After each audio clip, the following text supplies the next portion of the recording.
All right, welcome back. This is program number 6 in our accelerated NLP training series. And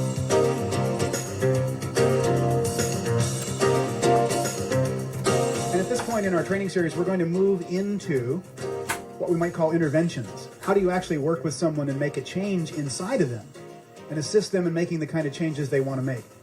Now, submodalities, to my way of thinking, falls into a series of interventions which we might call quick fixes. It's not as detailed as timeline therapy. We don't actually have to get into taking a detailed personal history and really find out all of the basic stuff about the person. And we can do an intervention rather quickly and rather easily. Now, let me explain submodalities first. Submodalities are how we encode and give meaning to the modalities. Now, the modalities are visual, auditory, kinesthetic, olfactory, and gustatory, and auditory digital. And the submodalities are the subsets of those. So if you make a picture in your mind, for example, then that picture has a certain brightness, a certain color. It has a certain distance from you. It has a certain location. And that brightness, color, distance, and location are examples of submodalities. Submodalities are extremely powerful in the short term in terms of making changes and assisting us to change what happens inside of our brain. You want to find out how this works? Let's play for a moment. Let's just have some fun. And if it's convenient for you, why don't you just stop for a moment? Now, if you're driving a car, keep on driving. That's okay. But if you're sitting at home or listening to this in a place where you can just stop, why don't you just stop for a moment and remember a time when you were totally motivated? Why don't you go back to that time now? Just go back to that time when you were totally motivated and remember that time. Just go all the way back to the time when you were totally motivated. And why don't you step into your body and notice that you can actually feel the feelings of being totally motivated? Just go right back to that time now and notice the time when you were totally motivated. Remember the time when you were totally motivated. Float right down into your body, see what you saw, hear what you heard, and feel the feelings of being totally motivated. Got it? Good. Good. Now, what I'd like you to do is to notice the feeling of being totally motivated. Notice the feelings that you've got. And when you're ready, what I'd like you to do is, just for fun now, because we'll bring the picture back in just a moment, what I'd like you to do is I'd like you to take and zoom the picture out from you. Zoom it out and push it away from you. And as you do, make it smaller and darker. Just take the picture, zoom it right out, and make it smaller and darker. In fact, push it all the way across the room and shrink it down so that it becomes the size of a postage stamp, and it's small and dark in the other corner of the room. Notice if you had more feelings now, when the picture's all the way across the room, or notice if you have more feelings when you were in the picture, looking through your own eyes and remembering that time when you were totally motivated. If you're like most people, you probably would have more feelings when you're inside the picture, looking through your own eyes. Now, we've used a few of the submodalities, and we'll see what they are in just a moment. But notice that the difference in the picture of motivation when it's across the room and the size of a postage stamp versus when you're in it, notice that it has a much different meaning to you. Notice that the feeling of motivation is present when you're inside it, and notice that it's not present when it's across the room and small and dark. Now, since I said we'd bring it back, just take it and have it come at you at 100 miles an hour, whoop, and step right into it, and there you are, looking through your own eyes again, and notice that you've got your motivation back. Do you? Well, if you're like most people, you probably do. Noticing that the difference between the submodalities is what makes a difference as to the meaning of that picture. Notice that the motivation picture didn't mean motivation to us when it was across the room. What a great idea. So that means actually that we can, if we get over-motivated, we're at work and we go, whoa, I'm too fired up, then we can take it and we can calm ourselves down. We can simply push the picture of motivation away from us. And then we can take a long, deep breath and we can just relax. Well, of course I'm kidding. I mean, obviously, if you got fired up, that would be great. But notice that you can be in charge of your motivation. You can be in charge of when you're motivated or in charge of when you're not motivated. In addition, submodalities allow us to be in charge of most of our internal representations. Like, what are we doing with them? So let's find out everything we need to know about submodalities and how do we make them work. So there's a number of different techniques that we're going to be going through. And I think a number of things that I need to explain to you so that you can make submodalities work the best way possible. First of all, there's contrastive analysis. And contrastive analysis involves finding the drivers or the critical submodalities by comparing two internal representations for the submodality difference. For example, you might compare ice cream and yogurt. They're both sort of similar kinds of things, but you might, if you loved ice cream and hated yogurt, for example, then if you compared the difference, you could notice the difference between those two sets of internal representations. Now, mapping across might be the next step. So, for example, that involves discovering the drivers, and you might have done that with contrastive analysis already, and then changing the submodalities of one of those internal representations into the other. So, for example, if you loved ice cream and hated yogurt, and you wanted to like ice cream less, what you would do is you'd elicit the submodalities of ice cream and then yogurt, and then you would change the submodalities of ice cream, of the picture of ice cream, into those of yogurt, and theoretically you would like yogurt less. So mapping across involves the changing of one set of drivers into another set of drivers, which essentially changes the internal representation and the meaning of the internal representation that you're working with. The next technique is a swish pattern, and that involves replacing actually one internal representation or a picture with another. This directionalizes the series of internal representations so the desired state is more common than the present state would be, and we'll talk about how do you work with swish patterns. There are also some other dissociative techniques which involve shifting viewpoint and viewing a specific internal representation from another position or another location. And this is frequently used to take the charge off a negative emotion, as in the phobia model. And also, this is what happens during timeline therapy in a number of different cases. And then, number 5, perceptual positions. And that involves actually shifting viewpoint and viewing a specific internal representation from one of 3 different positions. First position is looking through your own eyes, second position looking through another person's eyes, and third position is involving the entire scene from a dissociated position, say above the entire event. This is also useful as a dissociative technique, and it's useful for incorporating learnings. So those are the 5 major sets of submodality techniques that we're going to be learning in this segment. And we'll go through each one, and what I want to do is talk to you about what it is that you need to know in order to make this work. And there are some things that actually make submodalities work. If you look at page 26, one of the major issues is finding the trigger that kicks off that set of submodality distinctions.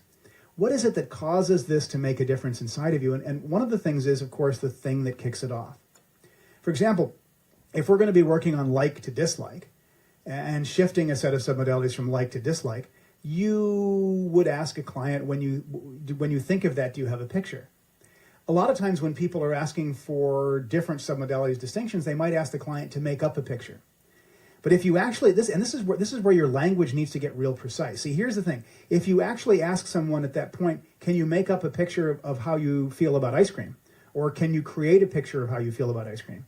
You're not going to get the way they feel about ice cream as a submodality distinction, because the word create or the word make up is not as accurate as when you think of that, do you have a picture?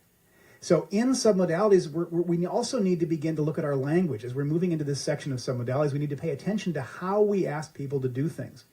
And a lot of times, if we're asking people to do things in a way which is counterproductive to what we want, we'll probably produce results which are inconsistent with what we'd like to produce.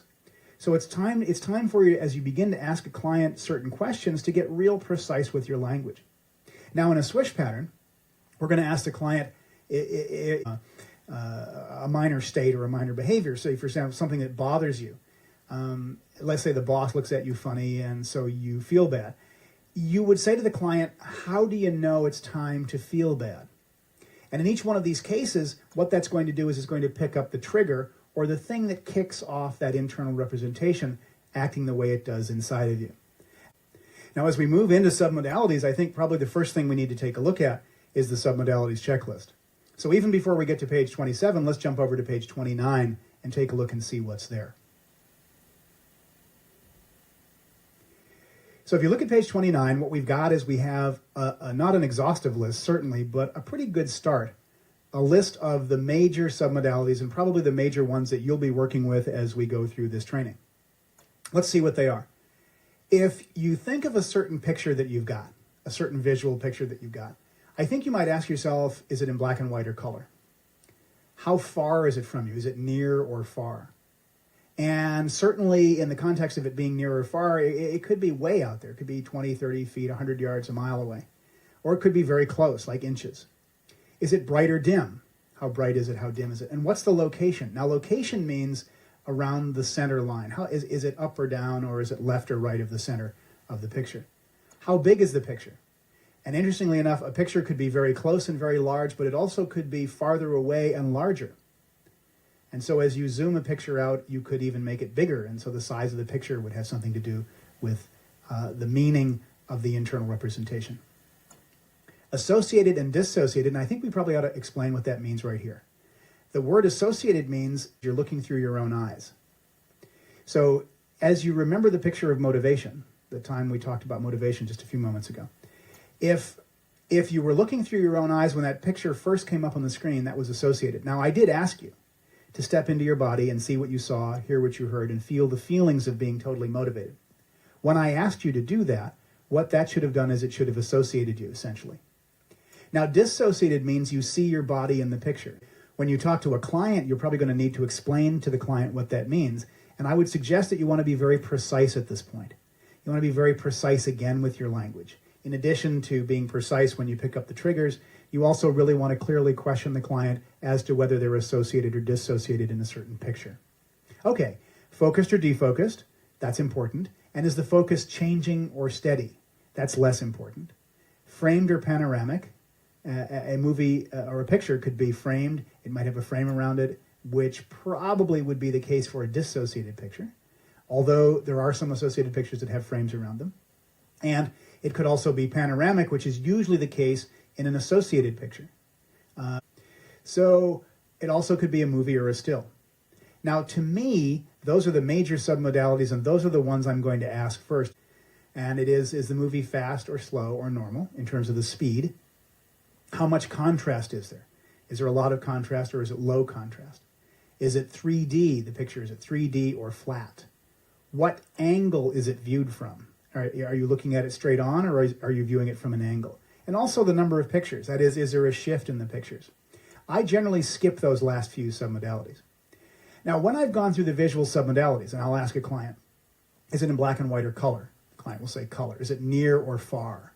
Is it bright or dim? What's the location? What's the size of the picture? By the time I've gone through that, I'm going to then ask, are there any sounds that are important? Are there any sounds that are important to you? And if the client says no, we'll skip the whole auditory section. Now, but if the client says yes, I can say, so what's the location of the sounds? Where's it coming from? What's the direction that it's coming from? Is the sound internal or external? Is it loud or soft? Is it fast or slow? And is the pitch high or low? What's the tonality? What's the timbre? Are there any pauses? And if there are pauses, do they have cadence? Cadence means a certain beat. And what's the duration of the sound, or what's the uniqueness of the sound? And then, if I'm done with auditory, and I ask, are there any feelings that are important? If the client says no, I'll skip the section that says kinesthetic. But if the client says no, yes, there are important feelings, you say, so what's the location? And what's the size? And what's the shape? And what's the intensity? Are they steady? Does it have movement or duration? Is there vibration? Is there pressure or heat? And is there any weight to the kinesthetics? So that's how we will use our submodalities checklist in finding out how a certain set of submodalities works. Now, I think at this point it's really important for you to hear a submodalities elicitation. So I've actually asked Lori to assist me, and I'm going to ask Lori to come up with a picture. I'll do this as though it were a real submodalities elicitation. And so, Lori, thanks for joining me today. Thank you. And I wonder if you can remember a time when you were totally motivated. Yes. Can you remember a specific time? Yes. And as you go back to that time now, what I'd like you to do is to float down into your body and see what you saw, hear what you heard, and feel the feelings of being totally motivated. Okay. Good. Now, as you remember this picture of motivation, is it in black and white or color? Color. Is it near or far? Near. Is it bright or dim? Bright. What's the location? Is it like in the center of the screen? Center of the screen. How big is the picture? Life size. Uh-huh. And is it associated or dissociated? Associated. Is it focused or defocused? Focused. Is the focus changing at all? Yes. So it changes focus. Yes. Is it framed or panoramic? Panoramic. And is it a movie or still? Movie. Are there any sounds that are important? Quiet, watery sounds. Oh, that's nice. What's the location? Close. Are they coming from inside you or outside you? From inside. Uh-huh. And are they fast or slow? Slow. Good. Are there any feelings that are important? Yes. What's the location of the feeling? The middle of my chest. Uh-huh. And how big is it? You can show me. Like the size of the sun. Oh, wow. Okay. And what's the shape? Circular. And is it intense or not intense? Radiating. Oh, good. Is it steady? Moving. Very good. Okay, thanks, Laura. You can step out of the picture now and come on back in the room. Thank you very much. Thank you for having me. Okay, good. So that was an example of how to elicit submodalities. And I think when you're eliciting submodalities, you should do it that quickly. Actually, you may have noticed that she was quite fast in her answers. Your client may or may not be that fast in their answers. They may be very quick in their answers, but then again, they may not be. And so a client who's really fast in their answers, that's good. And if they're really, really fast in their answers, then you should move as quickly as you possibly can. You notice I moved very, very quickly on eliciting those submodalities with her. The downside is if you don't move that quickly, what could possibly happen is the client's picture could change, or they could bring in another picture, or they could have other pictures coming in. And so you really do want to move quickly with submodalities. You want to move as quickly as we just demonstrated there. Okay, let's look at page 27. Now, the submodalities like to dislike script is what we use to change submodalities from something that a person likes into something they dislike. For example, and I mentioned earlier, you could use ice cream as somebody likes ice cream and maybe hates yogurt. That's really good because the qualities of ice cream and yogurt are quite similar. They're both, I mean, vanilla ice cream and plain yogurt look almost exactly the same, but there's a difference in how the person encodes them usually inside of the submodalities. Now let's look at the script. So you're going to ask the client, can you think of something you like but wish you did not? Then you wait till they get it and they say yes, and you say, good, what is it? As you think about that, do you have a picture? Now it's real important when you ask a client that to ask them, when you think about that, do you have a picture? When they say yes, then you simply elicit the submodalities of that the way I suggested. Can you think of something which is similar but which you absolutely dislike? For example, ice cream and yogurt. Elicit the submodalities of that.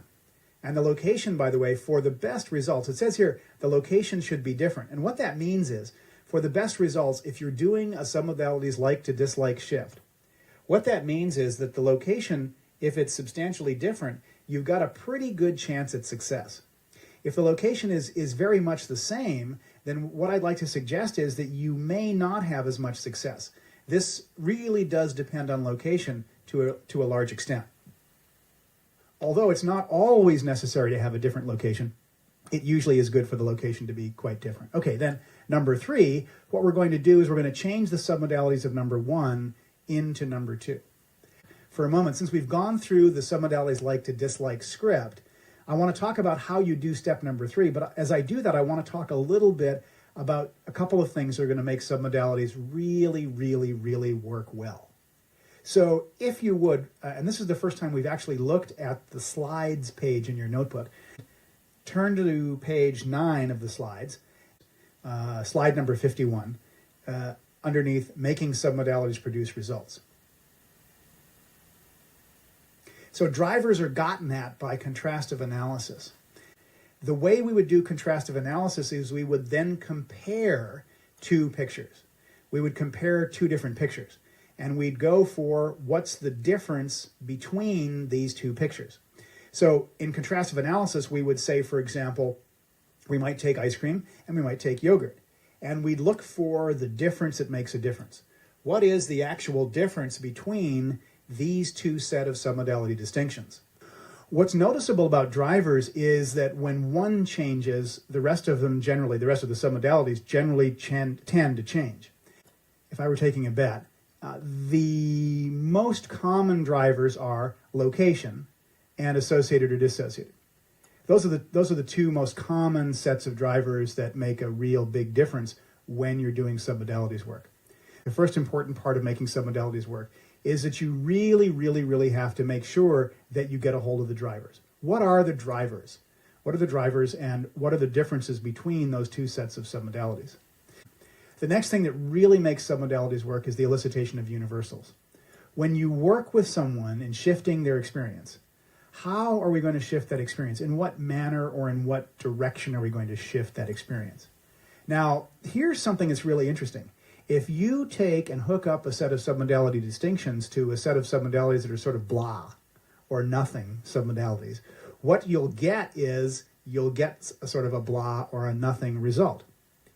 You can imagine that, right? So if you hook it up to a really powerful set of submodalities, which is a universal experience for that person, then what's going to happen is your results will be far better. In other words, you want to hook up the final result, you want to hook it up to something that really has some juice, something that's got some push. Now, a universal experience is generally a generalized experience for the person, which means it has a lot of meanings. And the truth is that it will evoke a universal experience for them, probably even if they've never had one.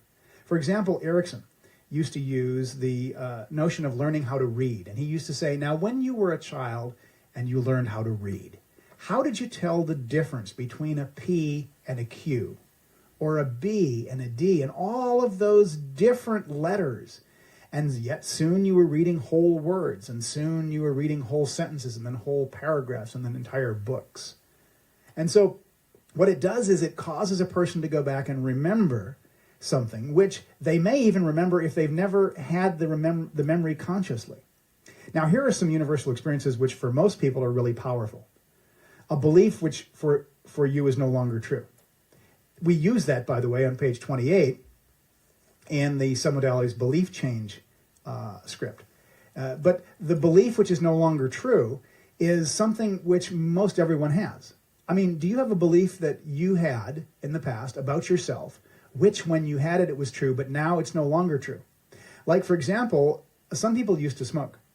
And if you were a smoker, when you were smoking, you probably believed, if somebody said, are you a smoker? You'd go, yes, I'm a smoker. And if they said, do you believe you're a smoker? You'd go, yes, I believe I'm a smoker. Now, the question is, if you used to smoke, where is the belief today of, I am a smoker? That belief, which is no longer true, is a really powerful set of submodalities for most people. For me, my location, this is kind of fun, the location for me for a belief which is no longer true is about 100 yards off to the right and behind my right shoulder. So if I go back about 10 feet and then off to the right 100 yards back and away, and I take and I put any belief I no longer want to have in there, it'll sort of drop into this black hole and disappear. That's powerful. That's a real powerful set of beliefs. Now, how about the sun coming up tomorrow? Here's another powerful set of beliefs. This is something, by the way, of which you're absolutely sure. It's something that you absolutely believe. Most people, you may not, by the way, but most people do believe that the sun's going to come up tomorrow. Now, the question, of course, you want to ask is, how do you know that? And when you think of that, do you have a picture? Now, that's a real powerful set of submodalities. It's something which you believe is absolutely true. It's absolutely certain. It's something which has a certain amount of certainty that goes with it. If we can get that set of submodalities, that kind of set of submodalities where we have that absolute certainty for the person, what will happen is the person will create a very powerful set of submodalities with some juice to it. Here's another one. Stoplight and go light at the bottom of slide number 52. Stoplight and go light are really, really, really powerful set of submodalities. Let me see. How to say this one. So you're driving along in your car, and you're far enough back from the intersection, and the light turns red. What do? And for most everyone, they'll stop. Now, you're sitting at the intersection, and by the way, that's a stoplight. You're sitting at the intersection, but the more powerful of the two is the go light. So you're sitting at the intersection, and you're about to move forward, but the light's still red, and now the light turns green. What do? Assuming it's safe. And of course, everyone, or almost everyone, is ready to go.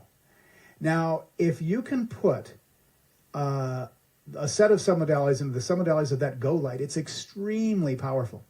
We were doing business consulting, I remember, with a company in Hawaii, and we had a mid-level manager who was supposed to get started on a project, but he was late. In fact, his boss said, this guy's so late, it's unbelievable. We've got to get him going.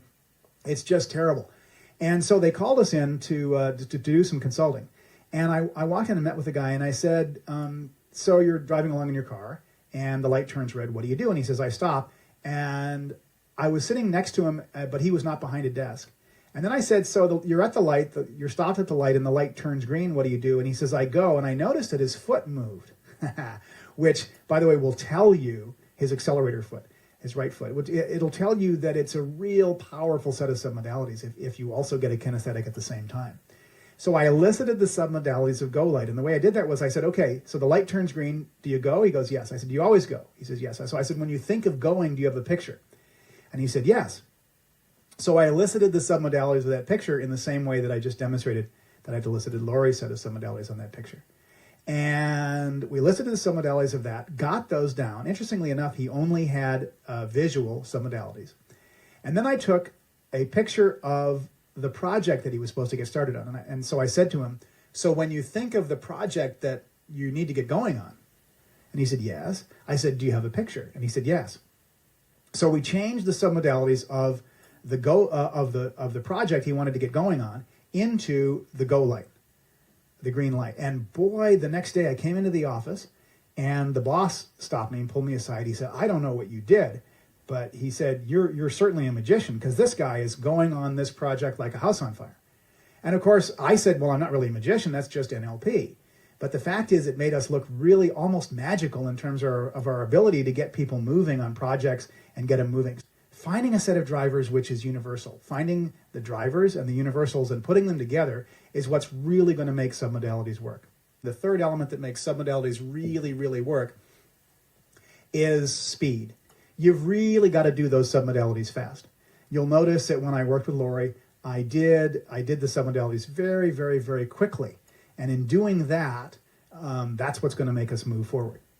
So I think the next thing I want to do, I think we ought to demonstrate the process of contrastive analysis. And this is what's going to lead us into doing a like to dislike script. Okay, so we want to thank Lori for joining us once again. Thank you. And what we're going to do is we're actually going to do the submodalities like to dislike script. But I'm going to take a few moments to elicit the submodalities and also to talk to you as you listen to the tapes, so you'll notice exactly what I'm doing. And the first thing I need to do is I actually need to do what's called contrastive analysis. So let's find out what Lori likes that she'd like to dislike. What do you like that you want to dislike? Chocolate. Okay, you want to dislike chocolate. So I'm going to take page 29, and right over number 1 on page 29, I'm going to write chocolate. And is there something which you really, really dislike? Does it have to be a food? Well, it should be, but it doesn't absolutely have to be. Is there something you really, really, really dislike that it is similar to chocolate in terms of consistency? Well, how about dog waste? Okay. All right. So we'll call that dog poo as something you dislike. Okay, Lori, that's good. So can you, when you think of how much you love chocolate, do you have a picture? Yes. Good. You got it? Yep. Is it in black and white or color? Color. Is it near or far? Near. Is it bright or dim? Bright. What's the location on the screen? Is it in the center, or is it up or down, or to the left or It's right? in the center, touching my mouth. Oh, so it's really close then, isn't it? Yes. It's really close. And how big is the picture? Life size. And are you looking through your own eyes? Yes. Okay, that's associated then. Is it focused or defocused? Focused. And is it framed or panoramic? Panoramic. And is it a movie or still? Still. Okay, are there any sounds that are important? Wrappers opening.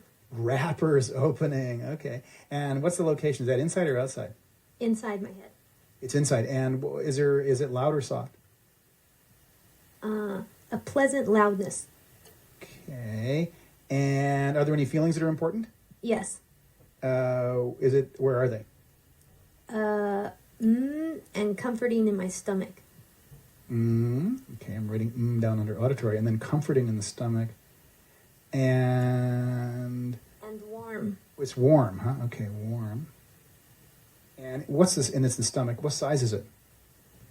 It's the size of a Reese's peanut butter cup. Are you thinking of Reese's peanut butter cup? Yep. Okay, all right. Good. Let's clear the screen. Now, we've got our first set of submodalities of chocolate done. Now, I'd like you to think of dog waste. Okay. And why don't you go ahead and get the picture of dog waste? Okay. And is it in black and white or color? Color. Is it near or far? Far. And is it bright or dim? Medium. Medium, okay. And is it in the center of the screen, or is it, what's the location? It's farther out to the bottom right. Farther out and bottom right. Okay, good. What's the size? It's regular size. So life size. Life size. Uh-huh. Uh-huh. And is it associated or dissociated? You looking through your own eyes? Associated. Uh-huh, okay. And is it focused or defocused? Defocused. And is it panoramic? Yes. And is it movie or still? Still. Are there any sounds that are important? A squishing sound. And is that inside or outside your head? Outside on my foot. On your foot, okay. And are there any feelings that are important? Like jolting, irritating, Jolting. jolt in my body. Where in your body? Kind of going straight through, like a shiver. A shiver, okay.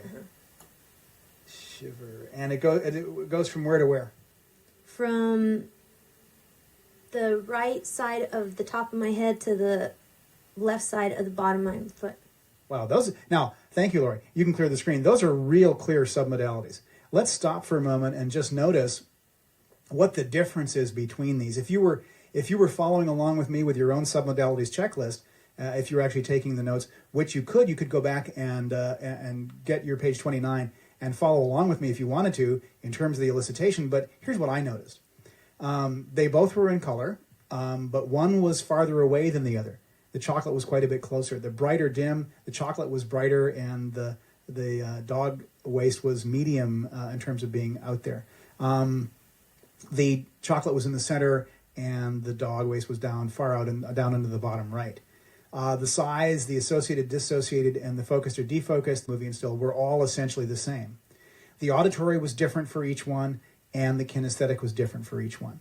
Now, what I just did is called contrastive analysis. It's discovering the difference between two pictures or between two internal representations. Once we've done the contrastive analysis, we want to do the switch. We want to switch the submodalities of chocolate into the submodalities of the dog waste, so that when we've done that, theoretically, it should change how the person feels about the thing that they wanted to dislike. So let's do it. So Lori, thanks for being our subject today. Can you bring up the picture of chocolate once again and have it on the screen? Okay. Okay, good. Now, can you move it out so that it's not so close to you and it's just about as far away as the dog waste was? Okay. And can you turn down the brightness so it's about medium brightness? Okay. And now I'd like you to take the location and move it out so that it's down to the bottom right. Okay. And then just like the way Tupperware seals, I'd like you to seal it right in there. You know the sound that Tupperware makes when it seals? Yeah. I'd like you to seal it right in there. Okay. Good. Now, go ahead and clear the screen. And now all I did to start with was the visual submodalities. I didn't actually switch the auditory or the kinesthetic submodalities, because what I want to do is I want to see, when I ask her some questions, if it's any different. Because my thinking here would be that probably the drivers, since there was so much difference between the chocolate and the dog poo, my feeling is that the drivers will have been contained in the first set of visual submodalities. So let's ask Lori. Lori, how do you feel about chocolate at the moment? Well, the first instinct the habit was to move towards it, but then I jumped away from it. And when you bring up your picture of chocolate, are there any sounds that are there? Well, I kind of have that squishing feeling. Good. And did you have the shiver? Yep. That's good. That's very good. Okay, thanks, Lori. Thanks for being our guest here. So that's actually the submodalities like to dislike. Now, what about that thing you used to like, and how is it different? Now that's so simple. The process, there's not a lot involved. You just need to be precise in terms of your language and find out the difference between the drivers and the submodalities. Dog poo is actually quite a bit like chocolate, so they had sort of a similarity, and that's kind of nice because that allows the submodalities to stand out even more. Now, you'll notice what I did was I did it very quickly. We didn't have her operate on a single picture for a very long time. And that's because you want to move through it as quickly as you can. Remember that the unconscious mind learns quickly. The unconscious mind learns very, very quickly. So in order for these things to work the best, we've really got to move through them as quickly as we possibly can. In other words, you got to do it fast. Now, if you'd like to try that, all you'll need is page 27 and page 29, and you can do that with a friend. You might even be able to do it with yourself as long as you were clear about what the submodalities were. And then the second part that I did was called mapping across. And mapping across is simply, once you've done the contrastive analysis, mapping across is simply taking and shifting the first set of submodalities into the second set of submodalities, which changes the person's internal representations about that first internal representation that you were working on. Okay, so I think we've talked about like to dislike. Let's see what other applications we might have for this very same set of processes where we're working with one or two different sets of submodalities. And I think for that, let's go ahead and turn to page 28. Okay, on to page 28. So this is the submodalities belief chain script. Now the submodalities belief chain script, I think you also ought to use a submodalities checklist, which begins on page 29. All right, so let's see what we're going to do in the case of a submodalities belief change. I think the first thing you're going to do is you're going to ask the client, can you think of a limiting belief about yourself that you wish you did not have? Good. What is it? And then as you think of this belief, do you have a picture? At that point, I think I would write the name of the belief at the top of column 1. And then, of course, you're going to elicit the submodalities. And go through them as quickly as I did with Lori. Go through them just as quickly as you can and get all of the submodalities. Then, step number 2, can you think of a belief which is no longer true? For example, perhaps you used to be a smoker. Now, someone who was a smoker used to believe they were a smoker, but now they no longer believe that. Or someone who used to own a new 1985 car believed that they were a new car owner, but now they no longer do. Or perhaps the belief that you are 18. And of course, that is unless you are 18, in which case that's a true belief. Do you have something like that which used to be true for you but no longer is? Good. What is it? Now, as you think about that old belief, do you have a picture? Where is that old belief now? So we're going to go through and elicit the submodalities, and I think I would get the name of the belief first and write it on the top of column 2, and then I would elicit the submodalities. Now, for the best results, as we mentioned previously, the location, if it's really, really different, you know that you've got a real solid belief change shift. Okay, so then step number 3, we're going to change the submodalities of number 1 into number 2, the same way that you heard me do just a few moments ago with Lori with chocolate and dog waste. And we would go through and simply make that shift quickly, give her a moment to integrate, and then test. And we say to her, now, what do you think about that old belief? When you test the old belief at this point, the client should at least be questioning the belief. The client should say, oh, wow, I really, I'm not sure about the belief. Or the client might say it's totally gone. In either case, you still need to do step number 4. So you're going to say at step number 4, can you think of a belief which for you is absolutely true? Like, for example, the belief that the sun is going to come up tomorrow. Do you believe that? Now, if the client says, yes, I believe that, then I would write sun coming up on top of column number 4. I would skip column number 3 for reasons which will be obvious in just a moment. Do you believe that? Client says yes. You say, good. What is it? They say the sun coming up tomorrow. You say, good. As you think about that, do you have a picture? Client says yes, and you go right through and elicit the submodalities of that picture. Okay, then step number 5, you're going to say, now, can you think of a belief that you want to have, which is the opposite of the belief in number 1? So let's say a client said, I believe that I can't be successful in business. That would be the number 1 belief. So we take the belief and we've moved it now. Step number 2, we elicited the submodalities of something no longer true. At step number 3, we take the belief of that they couldn't be successful in business. We got rid of that belief. But we still haven't put in a new belief. So step number 4, can you think of a belief which is absolutely true? Then at step number 5, we get the opposite belief of the belief in number 1. And in this case, we would say, well, the client does believe, yes, I can be successful in business. So good. So as you think about that belief, do you have a picture? Client says yes. Now, we do not need to elicit the submodalities at step number 5 because we don't want to give that picture too much solidity as to the way it is, because we're going to change it into a belief which is absolutely true. So then we change the submodalities of step number 5 of that picture into the submodalities of number 4, which we've written above column number 4. And we do that again as I demonstrated in working with Lori. And then finally at the end you say, now what do you believe? And the client should say, well, I believe I can be successful in business, for example. And then the other question, why do you believe that you have this new belief? That actually takes and cements it in, because what it does is it chunks up on it one level. So now let's see where we are in terms of submodalities. We've done contrastive analysis, mapping across, and we're going to move on to swish patterns now. So let's look at page 32. Now, let's look at keys to a successful swish pattern. We're going to learn during the practitioner training one type of swish pattern, which is the swish pattern that was originally proposed in the book Using Your Brain for a Change with Richard Bandler. And it's a specific sort of swish pattern that allows us to change and give a direction to the kind of thinking that we're holding in our mind. Now, swish patterns are for the purpose of creating momentum toward a compelling future. And the swish pattern installs choices for a new way of life rather than removing or changing old habits. So the thing to do is to get a picture that represents the old habit and get a picture of the type of person you'd like to be. Now, we could change the visual intensity of the desired state to make it more real or for the most positive kinesthetic. Then we have the client step back into the old picture, the step number 4. And then step number 5, insert in the lower left-hand corner a small dark picture of the desired state.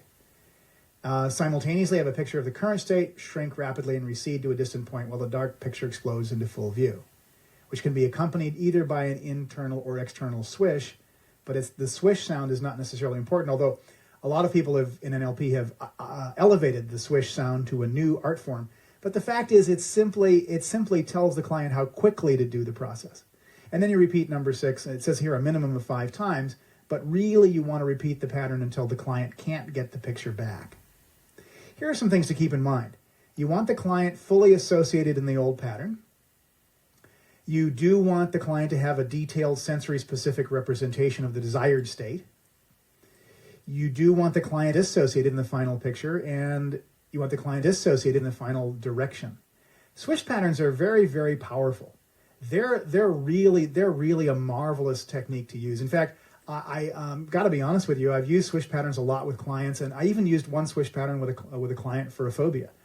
And I was experimenting around, and the client was really phobic, and I said to her, "Are you ready to go?" And she said, "Yes." So swish patterns are extremely powerful. Here's the good thing about swish patterns. They don't take a lot of detailed personal history. You don't have to really get in depth with the client. The downside is they may not last as long as doing timeline therapy. But the fact is you can get in and get out and get the job done very quickly. If you have a client who says, "Oh, well, I'm about to get up and make this presentation to 50 new salespeople, and oh gosh, I don't even know if I could do that," and then a swish pattern is very, very powerful for that person to give him sort of a new direction to think in. If you have somebody who says, "Well, I can't make phone calls. I'm just not making phone calls." Why not? A swish pattern might work very well in that case. You don't need a detailed personal history. You don't need to get into the fact of, "Oh, well, when I was a kid, maybe the first time I got on the phone, I felt bad about it," or anything like that. But the fact is that you can get the job done rather quickly, and that's nice. The downside, again, as I said, is that the swish pattern may not last forever. Now, step number E on page 32 is very important. You need to make sure that you have a break state between each swish pattern so as not to loop them. You want not to loop the swish patterns around and around and around. So in this case, you want to have the client open the eyes between each one of the steps. I've given you a script for a swish pattern, which make it very, very easy to do the swish pattern.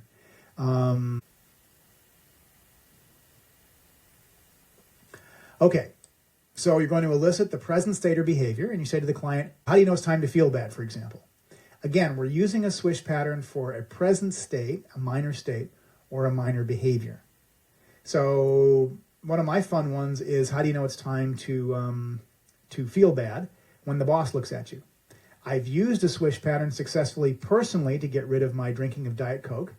I think I must have done it 100 times, but I finally stopped drinking Diet Coke. This is one of the things I did with myself. So I just put a can of Diet Coke up on the screen, and I swished up a bottle of Perrier. Unfortunately, I did it at a time right before the benzene scare of Perrier, so I had to stop drinking Perrier after that. But at the same time, it did make it so I couldn't really think of Diet Coke ever again after that. That didn't mean necessarily that I stopped drinking other diet drinks, but I did stop drinking Diet Coke. So that's a behavior. You could also do it for a state. The other behaviors I've done it successfully for is nail biting. I've used it very successfully for one client who was nail biting, and it clearly changed his pattern of biting his fingernails. You could also use it for a present state. As I mentioned, if someone's saying, the boss looks at me funny and I feel bad. So the question you ask the client is, how do you know it's time to feel bad? Or in the case of nail biting, you'd say, how do you know it's time to bite your nails? When you think of that state or behavior, do you have a picture? Client says yes.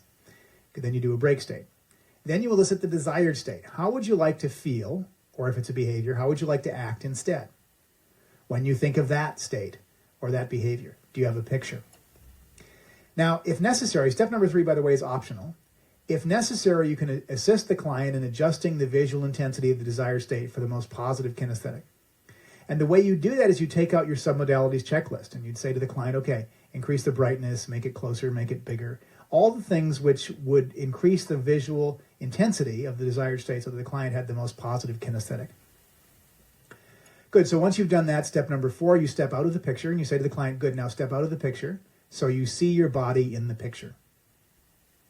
And then again, you're going to do a break state. Now let me explain what a break state is.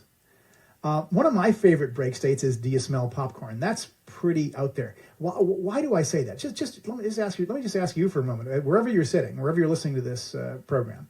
Do you smell popcorn?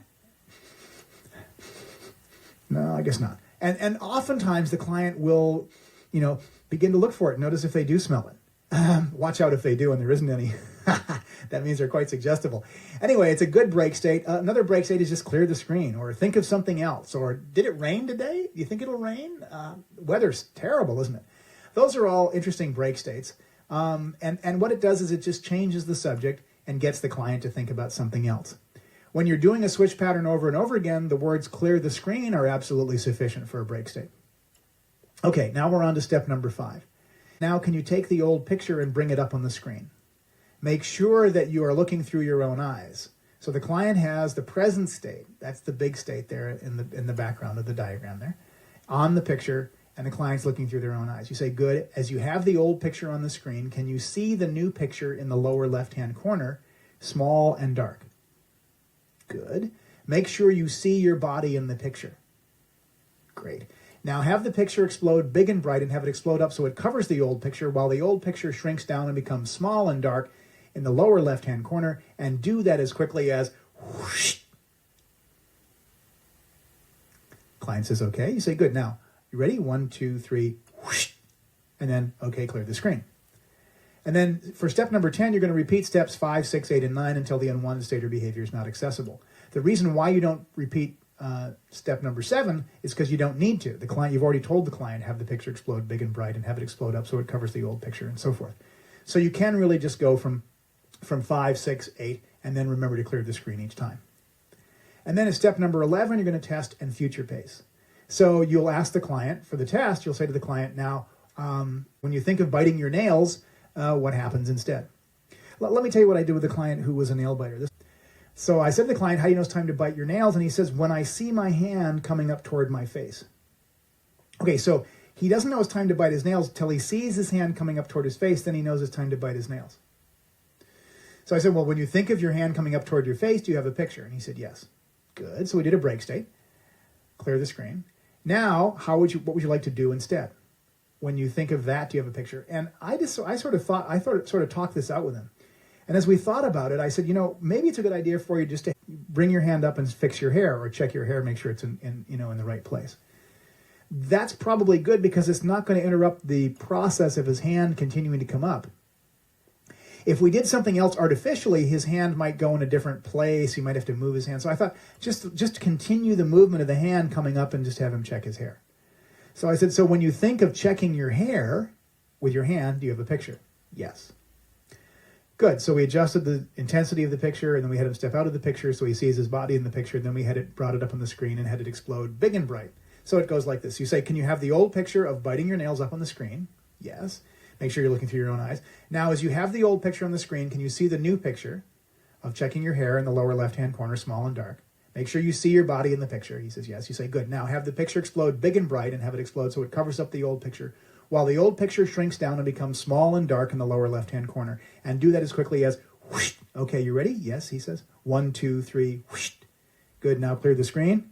And then we repeated steps 5, 6, and 8 until he was unable to get back the old picture.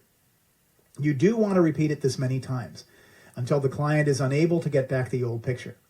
If you do that enough times and the client can't get back the old picture, you'll be sure that you've got a really good submodality intervention, good swish pattern intervention.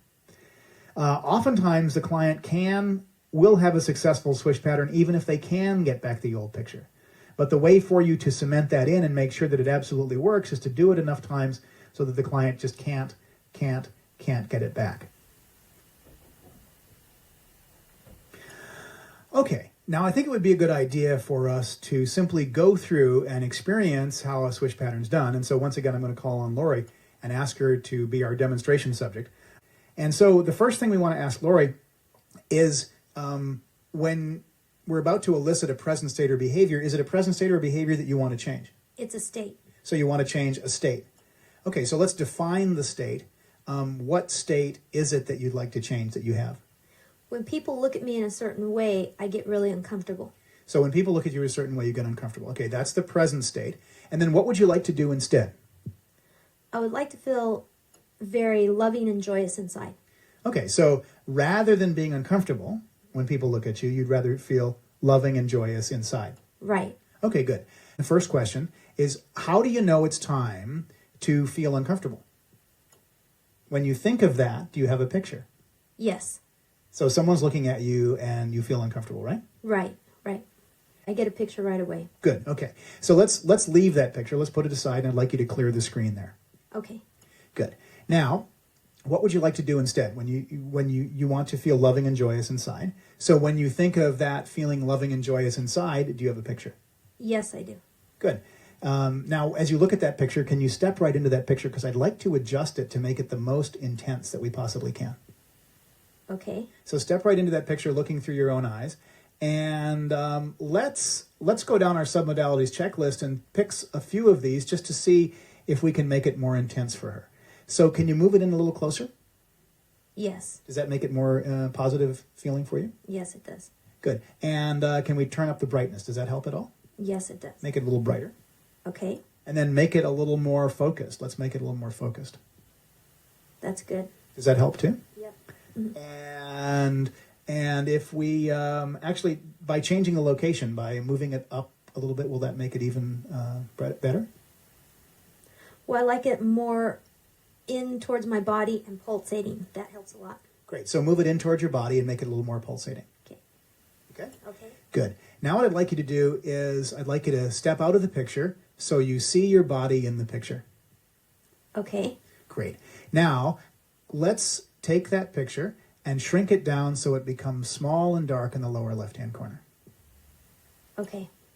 Now let's take the old picture and bring it up on the screen and make sure you're looking through your own eyes. Okay. And so let's have the new picture in front of you and make sure you see your body in the small dark picture in the lower left-hand corner. Okay. Good. Now in just a moment, I'm going to have the picture explode big and bright and have it explode up so that it covers up the old picture while the old picture shrinks down and becomes small and dark in the lower left-hand corner. And when you do it, not yet, but when you do, I want you to do as quickly as whoosh. Okay, you ready? Ready. Okay, here we go. 1, 2, 3, whoosh. Okay, now clear the screen. Okay. Now let's bring the old picture back and have the new picture in front. Mm-hmm. And tell me when you're ready. Okay. And then have it explode big and bright. Here we go. 1, 2, 3, whoosh. Okay, clear the screen. All right. Let's have the old picture in back, new picture in front. Okay, ready. And here we go. 1, 2, 3. Whoosh. And then go ahead and clear the screen. Now, as we do this more and more, it may be harder and harder for you to get the old picture back. Right. Actually, they're kind of like mixed into each other right now. Good. So let's do it one more time. Let's have the old picture in front. Let's have the old picture behind, new picture in front. Okay, ready? Okay, here we go. 1, 2, 3. Whoosh. And go ahead and clear the screen. Okay, now, when you think of that old situation where someone looks at you funny, how do you feel? I get a really big feeling of that pulsating, sunny, warm feeling inside. So it has more of a joyous feeling. That's good. That's very good. Excellent. Okay, thank you, Lori. Thank you very much. Let me ask you one more question, because that was a test. But now, sometime in the future, what happens if somebody looks at you funny? Can you imagine a time in the future which maybe if it had happened in the past, you would have felt funny? Imagine a time in the future when somebody might look at you funny. And how do you feel? I feel good, very bubbly, and I'm smiling and laughing with them. Well, that's good. That's excellent. Okay, thanks, Lori. All right, excellent. So that's how to do a submodality swish pattern. You simply get the old picture, the new picture, and you exchange the two. And what does it say to the unconscious mind? It says to the unconscious mind, okay, instead of doing this, do this. So that's a quick tour de force, a quick introduction to submodalities. Obviously, we haven't covered everything. We have covered submodalities belief change, we've covered submodalities like to dislike change, and we've covered the submodalities swish pattern change. So now let's go back to page 25. There are two more techniques. We're going to cover one of them later, and that's dissociative techniques. Before we finish submodalities, let's stop for a moment and talk about perceptual positions.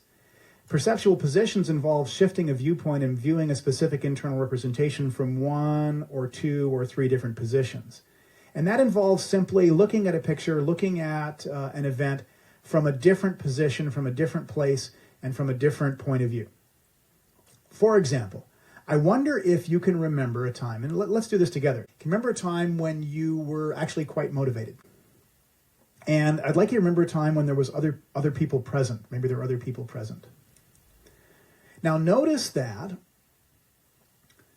you have the most feeling by looking through your own eyes. So as you remember this time when you were totally motivated, float down into your body, looking through your own eyes, see what you saw, hear what you heard, and feel the feelings of being totally motivated in what's called first position.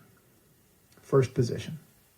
Looking through your own eyes. Now, as you're looking through your own eyes, notice that you can actually feel pretty strongly the feelings of motivation. Now, is there a significant person in the event? If there's someone else in the event who's quite significant, what I'd like you to do is float out of your body and float into their body and look through their eyes back at you. Do that now. Just go ahead and float out of your body into the other person's body and look back at you during this time of motivation. And notice what that feels like. Notice the feelings inside your body at that point.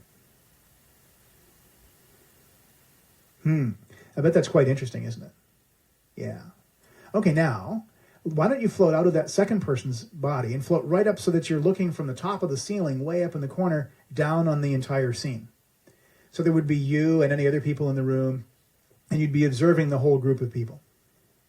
Notice as you look down on the entire scene, there's a much different feeling there also. So those are perceptual positions, and those are also quite useful in doing any number of different techniques in NLP. So that's our tour de force very quickly of submodalities.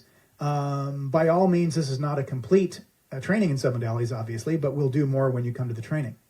At this point, we've covered submodalities really adequately, and we'll do some exercises and techniques when we see you at the training. But in the meantime, have fun with them. Why don't you practice them? I mean, if you get a chance, it would be really great for you to practice them and see what happens.